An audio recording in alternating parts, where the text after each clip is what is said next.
the last module of this Unity form training. So let's just say that you did your first IPP meeting, you've used these forms last year, and it's time for that annual review. You want to go back and you want to be able to use your benefit review form that you had the family fill out last year. You want to be able to use that exact same form and have them sign it again.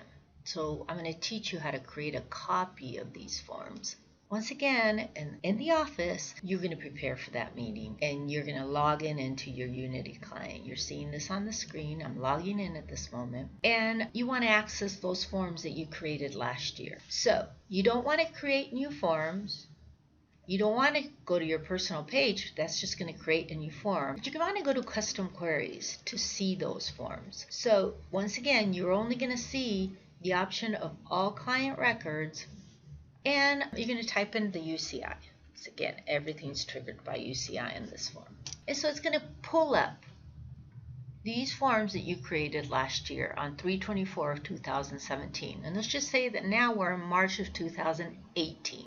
Basically, the only form that you want to recreate for this annual review is going to be the benefit review form. You are going to highlight the form and you're going to go to tasks. And under tasks, you're going to always focus on execute tasks.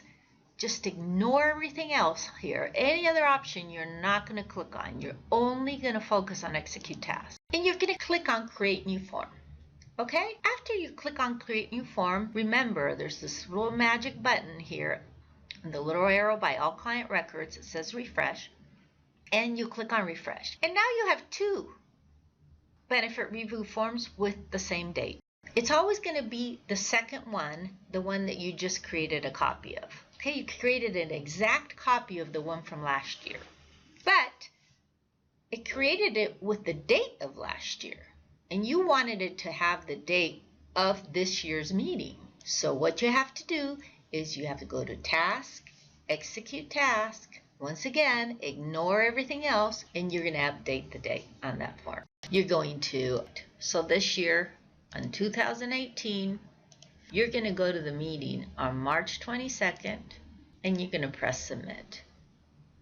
You're going to, again, use this favorite button of yours that's called refresh. Now you have a benefit review form dated 3/22/2018 for your annual, and you're going to open it up and you're going to say, Lucia, it's all grayed out, I can't use it. We'll scroll all the way down. You see that the signatures that were present in the one from last year are not there, and to actually be able to use this form and type into it, you're going to unclick electronic signatures obtained, and that opens up the form.